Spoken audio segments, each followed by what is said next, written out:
आपकी रोकड़ पुस्तक होती है, कैश बुक होती है, वो 4 तरह की होती हैं।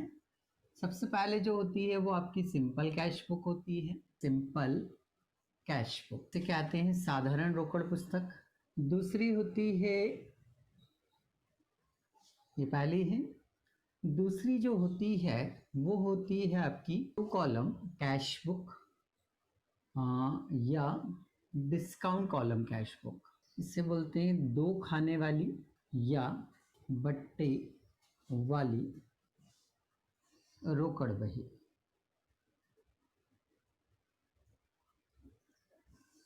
तीसरी जो है वो होती है आपकी, और चौथी आती है आपकी petty cash book.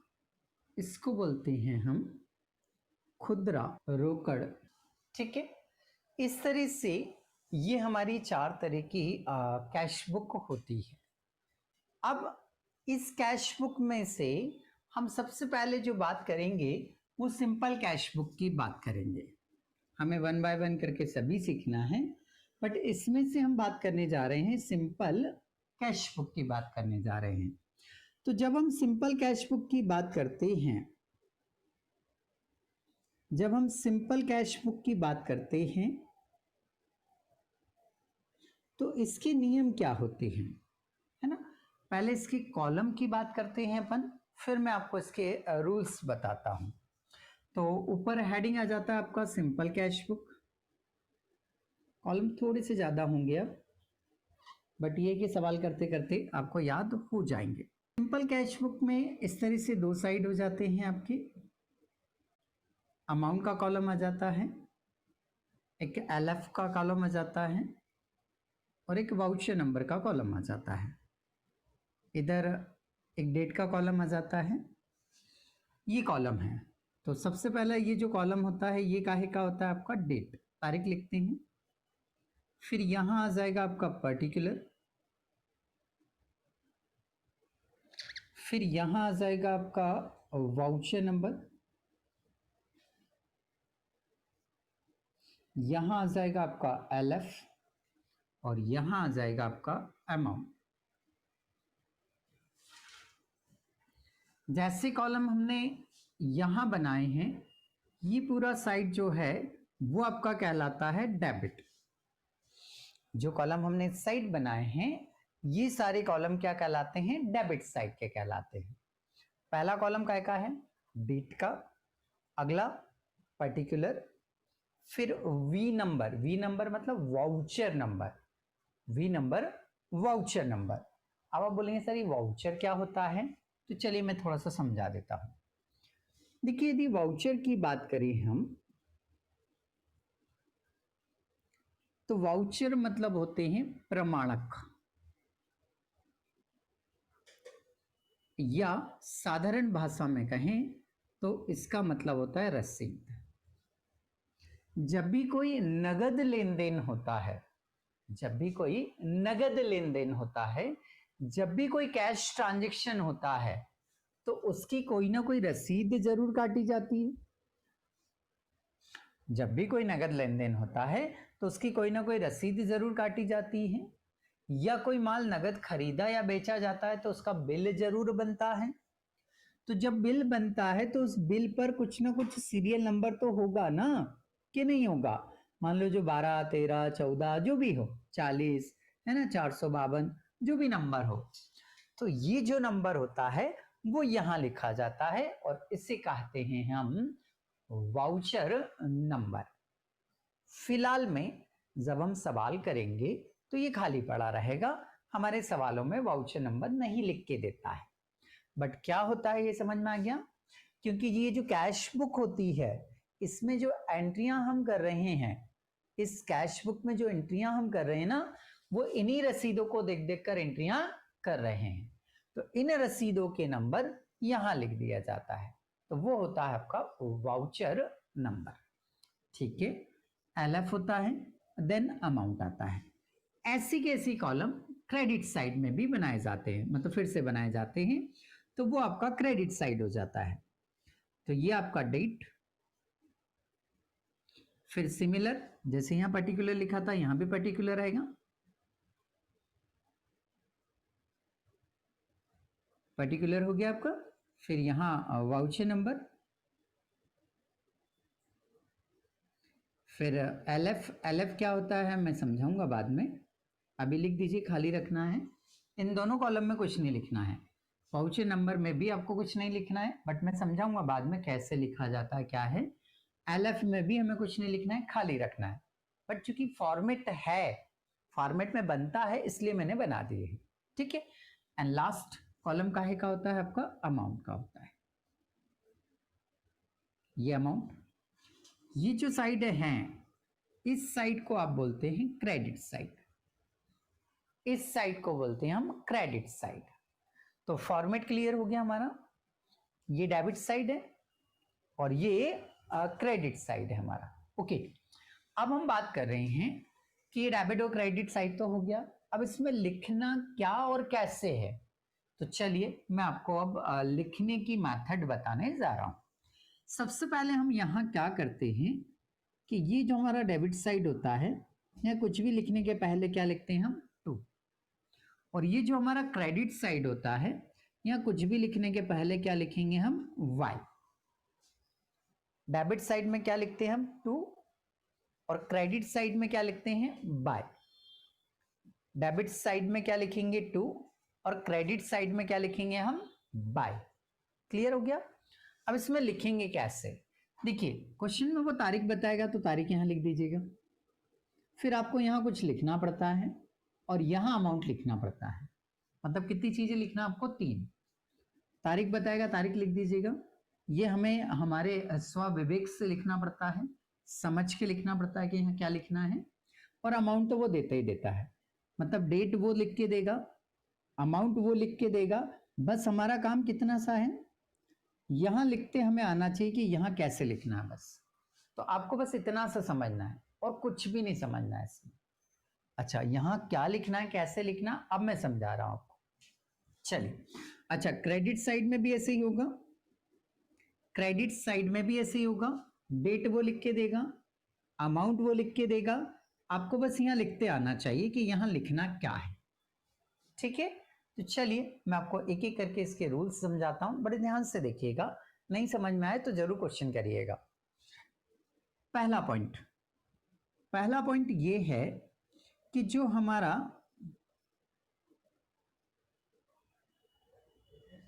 Opening cash balance होता है,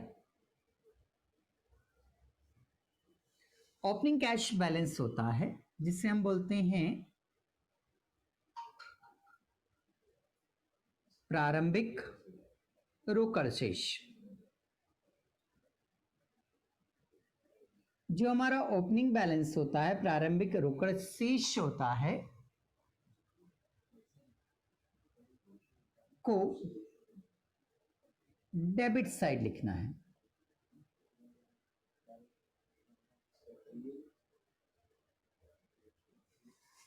क्वेश्चन में जब आप पढ़ेंगे तो वो ओपनिंग कैश बैलेंस देगा, हिंदी में बोले तो प्रारंभिक रोकड़ शेष देगा। तो ये जो ओपनिंग बैलेंस होता है, प्रारंभिक रोकड़ शेष होता है, ये जो अपना ओपनिंग कैश बैलेंस होता है, प्रारंभिक रोकड़ शेष होता है, इसे हमें कहां लिखना होता है, डेबिट साइड में लिखना होता है। इसे हमें कहां लिखना होता है, डेबिट साइड में लिखना होता है, ठीक है। तो ये डेबिट साइड आ जाएगा यहां पर। अब किस नाम से आएगा, हाँ ये बिल्कुल सही प्रश्न है। तो आपको इसे क्या करना है, to balance B/D, brought down बोलते हैं, हम समझेंगे इसको क्या होता है। फिलहाल में इतना समझ लीजिए कि आपका जो ओपनिंग कैश बैलेंस होगा उससे डेबिट साइड लिखना है, और किस नाम से लिखना है आपको, टू बैलेंस BD के नाम से। ओपनिंग कैश कहां लिखना है आपको, डेबिट साइड लिखना है, और डेबिट साइड किस नाम से लिखना है आपको, टू बैलेंस BD के नाम से लिखना है, ठीक है। तो ये आपका एक पहला पॉइंट यहां पर क्या हुआ, कंप्लीट हुआ, ठीक है। अब हम आते हैं इसके दूसरे पॉइंट पर। तो चलिए सेकंड पॉइंट देखते हैं। अब मैं जो पॉइंट लिखने जा रहा हूं इसको ध्यान से देखिएगा, इसके अलावा किसी नियम की जरूरत आपको शायद ना पड़े, है ना, ध्यान दीजिएगा। यहां पर सेकंड पॉइंट ये है आप अपने आप को मानेंगे कि आप बिजनेस से हैं, आप अपने आप को मानेंगे कि आप क्या हैं, एक बिजनेस से हैं, आप व्यक्ति नहीं हैं। मैं एक बार फिर से समझा देता हूं। देखिए, दो अलग अलग चीजें होती हैं। जैसे मान लीजिए कि ये कोई किराना की शॉप है, ये किराना शॉप है, और ये व्यक्ति जो है, इसका नाम लिख देते हैं कुछ एक, इसका नाम हम रख देते हैं रामलाल। ये रामलाल है। तो आप अपने आप को क्या मानकर चलेंगे? आप अपने आप को व्यक्ति मान के चलेंगे या आप अपने आप को बिजनेस मान के चलेंगे?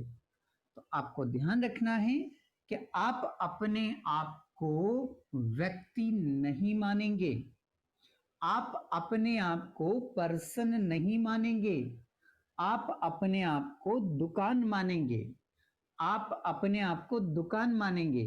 मैं जो भी चीजें समझा रहा हूं, आपको as a shop, as a business, as a दुकान मानकर उनके बारे में सोचना होगा, तो फिर सारी चीजें आपको समझ में आएंगी। और यदि आप अपने आप को इंसान मान लोगे, हो तो सही, उसमें कोई दो राय नहीं है। आपको बस सवाल करते समय, कॉमर्स के पढ़ते समय अपने आप को इंसान ना मानते हुए आपको अपने आप को क्या मानना है? बिजनेस मानना है, व्यापार मानना है। ठीक है, तो फिर सारे कॉन्सेप्ट आपको समझ में आएंगे। ठीक, ये हम पिछले चैप्टर में भी आपको बता चुके थे, हमने एक बार और रिपीट कर लिया। आइए यहां आ जाए दूसरे रूल्स पर। अब हमें ये ध्यान रखना है कि जब आप सिंपल कैश बुक बना रहे हैं तो इसमें केवल जो कैश ट्रांजैक्शन होते हैं, जो कैश ट्रांजैक्शन होते हैं,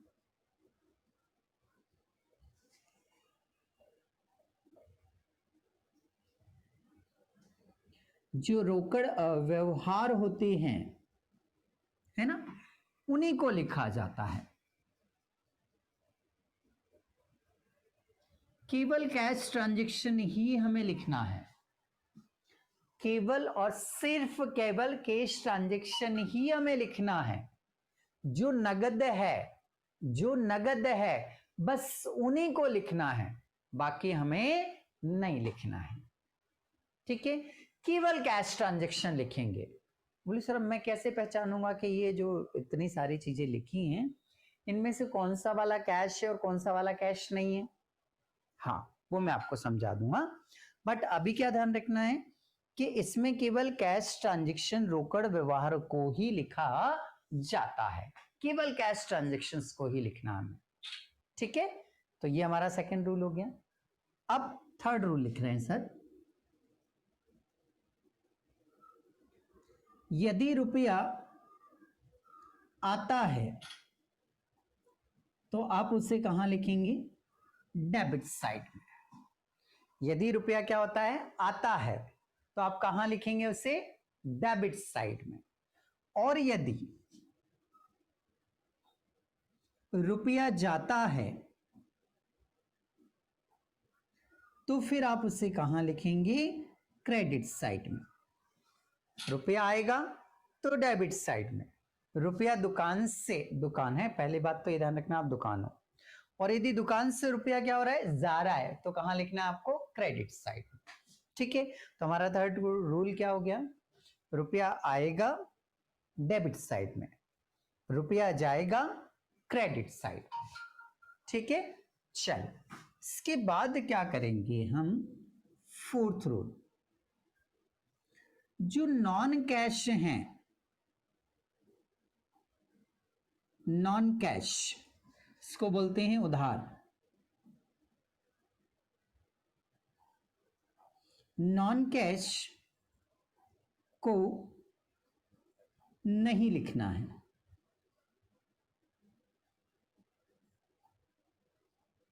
अब आप फिर वही बोलेंगे सर मुझे कैसे मालूम पड़ेगा कि ये नॉन कैश है?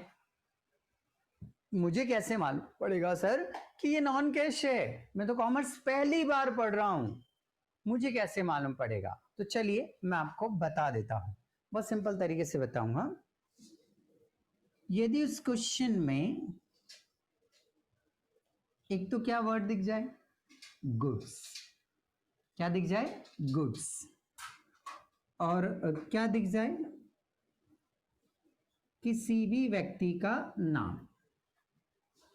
एक तो गुड्स वर्ड दिख जाए और क्या दिख जाए, किसी व्यक्ति का नाम, समझ जाना वो ट्रांजैक्शन उधार है।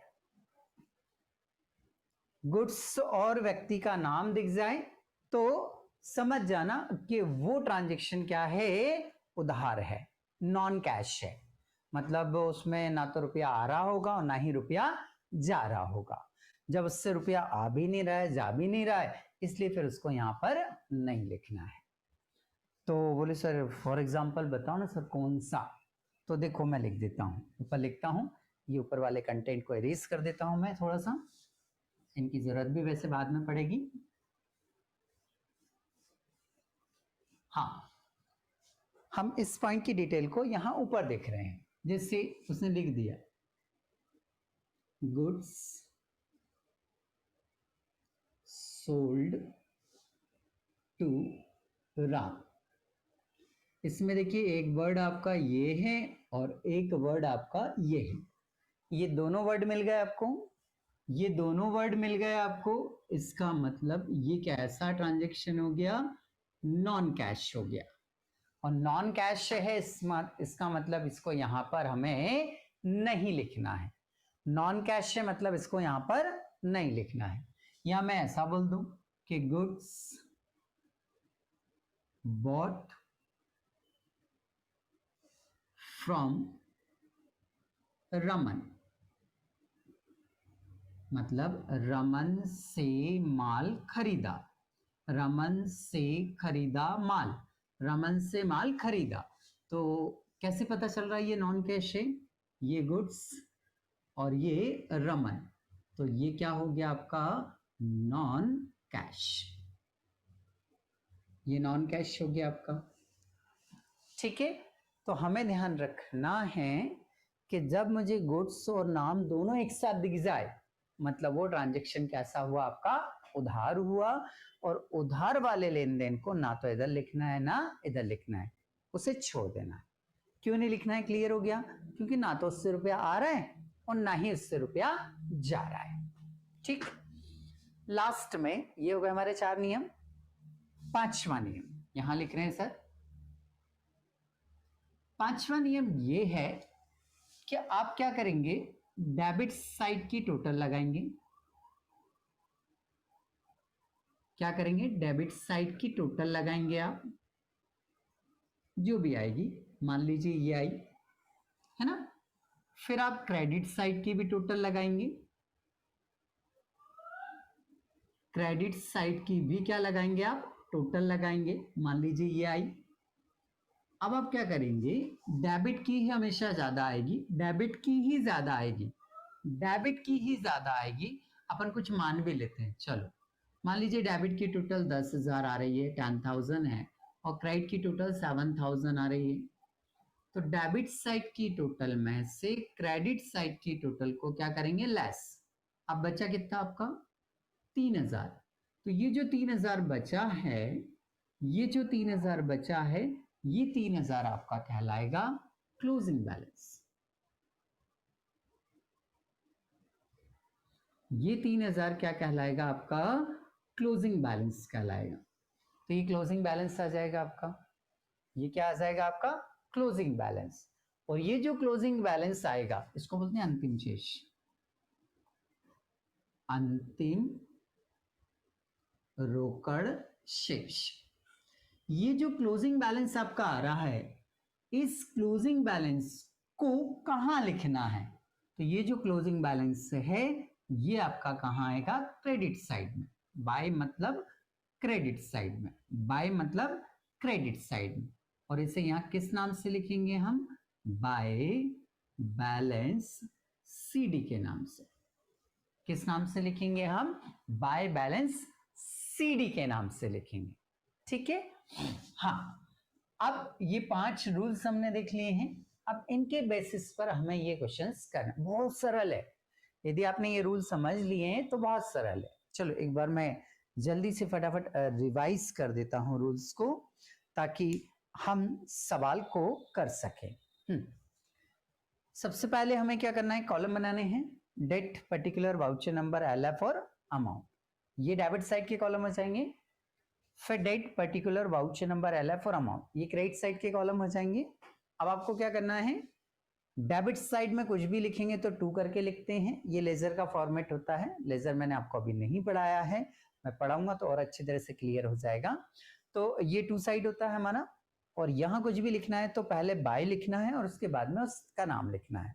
ओके, आपको क्वेश्चन में करना ये है कि 3 चीजें लिखनी होती हैं। डेट वो लिख के देता है, लिख लोगे आप। अमाउंट वो लिख के देता है, लिख लोगे आप। आपको बस इतना सीखना है कि यहां उसको क्या लिखना है, हमें आपको इतना सीखना बस, या यहां उसको लिखना क्या है, बस इतना सा सीखना है। तो उसके लिए हम पहले तो ये देख लेते हैं कि किस ट्रांजेक्शन को इस साइड डेबिट साइड लिखना है और किस ट्रांजेक्शन को मुझे इस क्रेडिट साइड में लिखना है। ठीक है, तो चलिए सबसे पहला पॉइंट होता है हमारा opening cash balance. Opening cash balance जो होता है, प्रारंभिक रोकड़ शेष, इसे कहां लिखना है आपको, डेबिट साइड, मतलब इस साइड लिखेंगे आप। किस नाम से लिखेंगे, टू मतलब यही वाला साइड होता है आपका, बैलेंस बीडी के नाम से लिख देना है। तो बैलेंस बीडी के नाम से ओपनिंग बैलेंस और यहां अमाउंट आ जाएगी, ये पहला ट्रांजेक्शन। फिर अपने को इसके अंदर वही ट्रांजेक्शन लिखना है जो नगद में हो, जो गांधी जी में हो, जो नगद हो वही लिखना है, जो नगद नहीं है वो लिखना ही नहीं है। तो कैश ट्रांजेक्शन लिखेंगे, चाहे इधर हो चाहे इधर हो, कैश वाले लिखेंगे।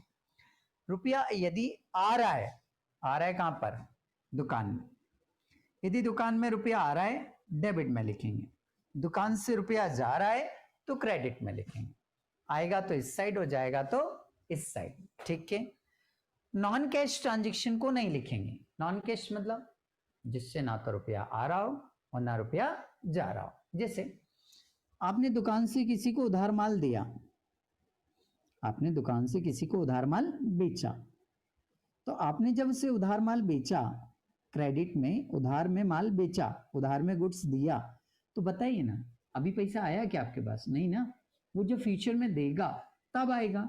अभी जो ट्रांजेक्शन हुआ उसमें रुपया आया या गया है क्या, नहीं ना, ना तो आया ना गया, रुपया रुपया रुपया आया भी नहीं, रुपया गया भी नहीं, इसलिए उस ट्रांजेक्शन को हम यहां पर नहीं लिखेंगे, इसलिए उस ट्रांजेक्शन को हम यहां पर नहीं लिखेंगे। ठीक है, तो ऐसे कौन कौन से ट्रांजेक्शन होते हैं, आप कैसे पहचानोगे, जिसमें गुड्स और पर्सन का नाम आ जाए, समझ जाना उधार है। जैसे मैंने लिखा goods sold to Ram, goods sold to Ram, उधार है ये, गुड्स भी है नाम भी है तो उधार हो गया, उधार हो गया तो यहां पर नहीं लिखना। या goods bought from Raman, goods और रमन दोनों वर्ड आ गए, मतलब ये उधार है और उधार है तो फिर इसे यहां पर नहीं लिखना है। ठीक है, एंड लास्ट में क्या ध्यान रखना है, जब सारा हो जाए, हमारे सारे लेन देन हो जाए हमारे, तो डेबिट साइड की टोटल लगानी है, क्रेडिट साइड की टोटल लगानी है, और डेबिट की टोटल हमेशा ज्यादा आएगी, पक्का हमेशा ज्यादा आएगी। तो डेबिट की टोटल में से क्रेडिट की टोटल को क्या कर देना, हमें लेस कर देना है, जो बचेगा वो हमारा कौन सा बैलेंस कहलाएगा, क्लोजिंग बैलेंस कहलाएगा। और ये जो क्लोजिंग बैलेंस होगा इसे क्रेडिट साइड में किस नाम से लिखेंगे हम, बैलेंस सीडी के नाम से। किस नाम से लिखेंगे हम, बैलेंस सीडी के नाम से। तो बाय साइड में आएगा, बाय लिखा है ना, इस साइड में आएगा बैलेंस सीडी हमेशा। बस फिर दोनों तरफ की आमने सामने क्या लगा देना, आपको टोटल लगा देना है। लास्ट में क्या ध्यान रखेंगे, दोनों साइड सिमिलर टोटल लगा देना है।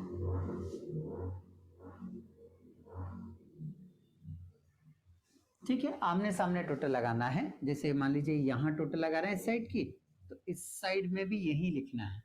ऐसा नहीं कि यहाँ की यहाँ टोटल लगा रहे हैं और यहाँ के ऊपर लगा रहे हैं, कॉमर्स में ऐसा नहीं होता है, ऊपर नीचे नहीं लगाते हैं टोटल, हमेशा आमने सामने लगाते हैं। ठीक है, 1 है एंड ये क्वेश्चन नंबर 1, यहां पर लिखते हैं हम simple cash book.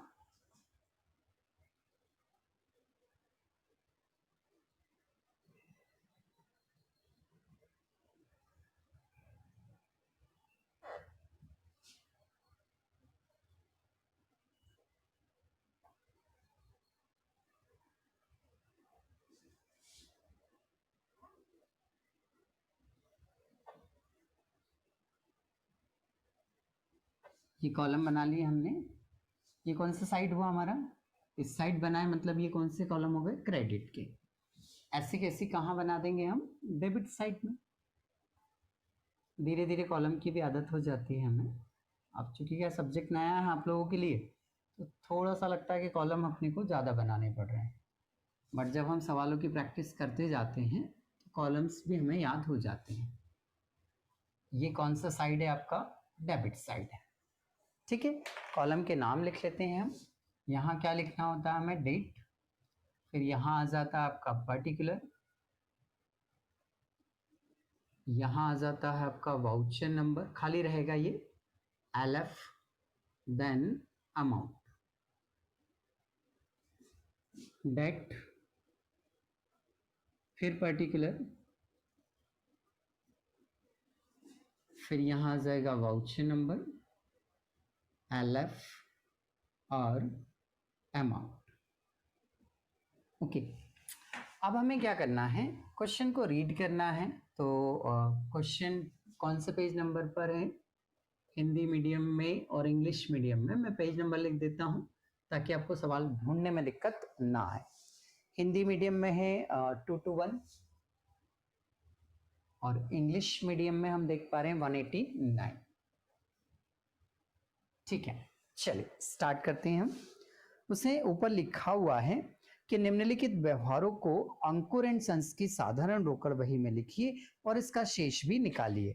Inter following transaction in the simple cash book of Messrs Ankur and sons and balance sheet. देखिए डेट दी है, सबसे पहले उसने 2016 की, 2016 लिखा है, तो हम यहाँ लिख देंगे, इस तरह से लिखते हैं डेट। देख लो आप, ये जो हमारा डेट का ये पहला कॉलम है, छोटे छोटे अक्षरों में ऊपर 2016 लिख देते हैं। तारीख, महीना और तारीख लिखना रहता है, तो जुलाई 1, ये जुलाई, और यहाँ क्या लिख देते हैं हम 1, इस तरह से। पढ़ो क्या लिखा है, स्टार्टेड बिजनेस विथ कैश। ठीक है, आराम से समझना, कोई जल्दबाजी नहीं।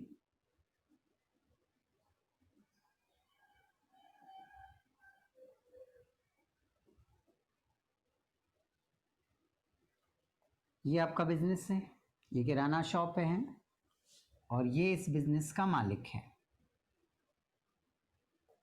ठीक है, इस रामलाल ने, अपन ने इसका नाम क्या रख दिया, रामलाल। वैसे सवाल के हिसाब से ये कौन है, आपका अंकुर है। कौन है ये, अंकुर एंड सन्स से। ठीक है, अपन तो रामलाल की बात करें।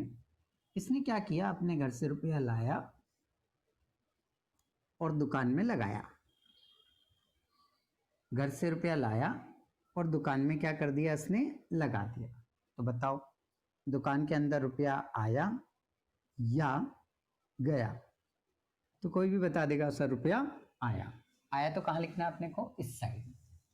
इस साइड में जब लिखना है, तो जब बिजनेस स्टार्ट करते हैं तो उसको कहते हैं बेटा कैपिटल। बिजनेस को जब स्टार्ट किया जाता है तो उससे क्या कहते हैं हम, कैपिटल। तो यहाँ किस नाम से लिखेंगे, कैपिटल। ओ सर आपने तो बोला था ओपनिंग कैश बैलेंस होगा तो उससे बैलेंस बीडी के नाम से लिखेंगे, तो इस सवाल में है ही नहीं ओपनिंग बैलेंस। ओपनिंग बैलेंस होता तो सबसे पहले वो ही लिख के देता, अब उसने दिया ही नहीं ऐसा, तो इसको नहीं दिया तो इसको छोड़ दिया। अब बाकी अपने सारे रूल लगेंगे कि रुपया आता है तो कहाँ लिखना है अपने को, डेबिट में। तो इसने कैपिटल लगाकर बिजनेस को स्टार्ट किया, ये हमें इसके बारे में सोचना है। तो यहाँ रुपया क्या हो रहा है, आ रहा है, कैपिटल लगा रहा है मतलब रुपया लगा रहा है, तो रुपया हमारे पास क्या हो रहा है, आ रहा है। आ रहा है तो कहाँ लिखेंगे हम, डेबिट साइड में। आ रहा है तो रुपया कहाँ लिखेंगे हम, डेबिट साइड में। ठीक है, यहां पर हमें सवाल को देखना था। अंकुर ब्रदर्स के नाम से है, पहला ट्रांजैक्शन हमने लिया। पहले ट्रांजैक्शन में उसने लिखा हुआ है कि स्टार्टेड बिजनेस, मतलब जो हमारा रामलाल है उसने घर से रुपए लाया और बिजनेस मतलब दुकान में लगाया, और हम क्या हैं, दुकान। तो हम अपने हिसाब से देखेंगे कि रुपया आया या गया। तो बताओ, इसने रुपया लाकर यहाँ लगाया तो रुपया क्या होगा, आएगा ना, और आएगा तो कहाँ लिखना फिर हमें, डेबिट साइड। तो ये लिखा मैंने टू कैपिटल, क्योंकि जब वो पूंजी लगा रहा है तो पूंजी को कॉमर्स में क्या बोलते हैं? कैपिटल बोलते हैं, है ना। वो दिल्ली वाली राजधानी वाली कैपिटल नहीं होती ना।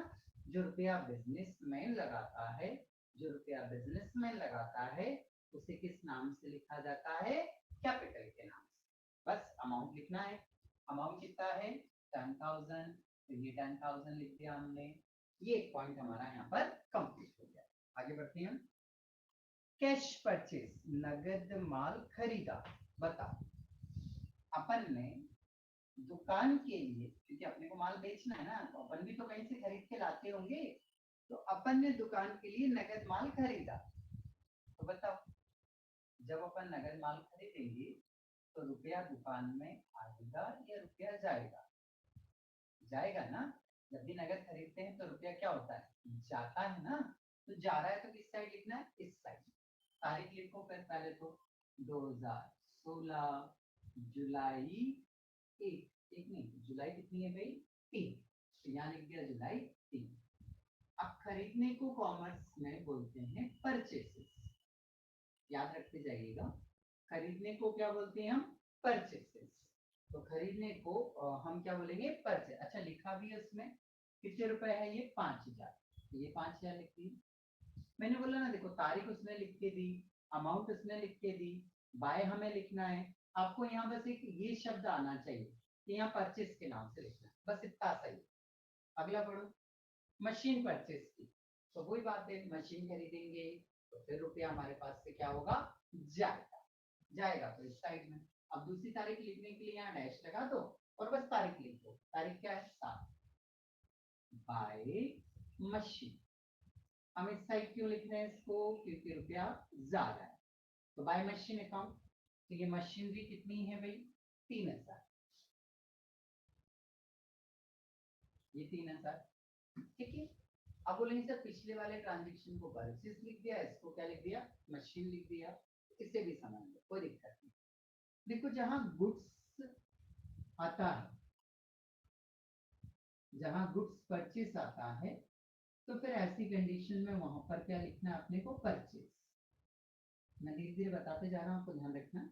बट जब गुड्स नहीं है, गुड्स के अलावा कुछ और नाम है, जैसे मशीन है, कार है, ऐसा कुछ परचेस बोल रहा है वो, तो फिर परचेस नहीं आता है। फिर परचेस वर्ड नहीं आता है, हमें उस वस्तु का क्या लिखना होता है? नाम लिखना होता है। इसलिए हमने यहाँ पर क्या लिखा? मशीन लिखा। समझ में आ गया? परचेस किसके लिए आता है? गुड्स के लिए आता है, ठीक है। तो यहाँ गुड्स नहीं है, इस वाले ट्रांजेक्शन में पढ़ो ना, कहीं गुड्स है क्या? नहीं है ना, इसलिए फिर हमने मशीन लिखा। ठीक ठीक। कैसल्स, 11 तारीख को यहाँ दुकान है।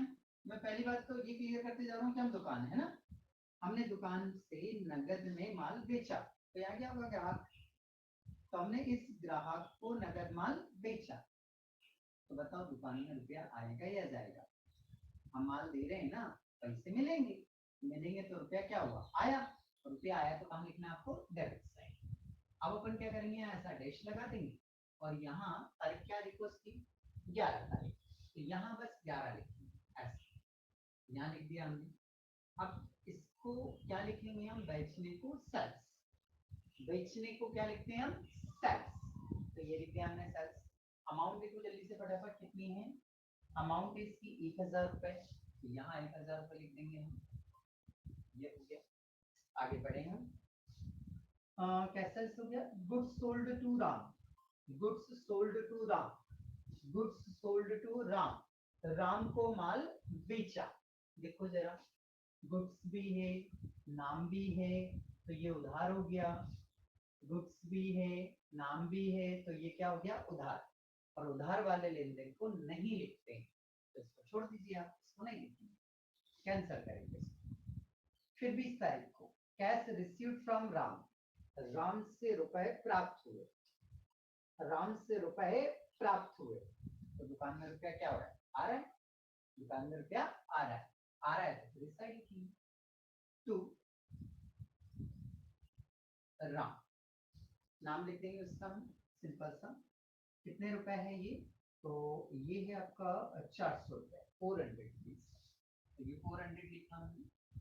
तारीख देखिए, तारीख क्या है इसकी, इसकी तारीख है 20 तारीख, ये डैश किया और ये 20 तारीख लिख दी।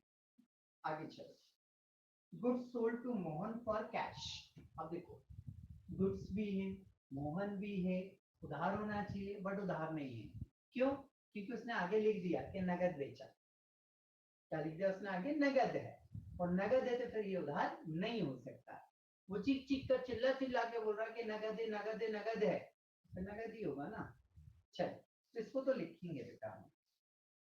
अब नगद माल बेचा, आपने दुकान से नगद माल बेचा, तो रुपया क्या होगा? आएगा।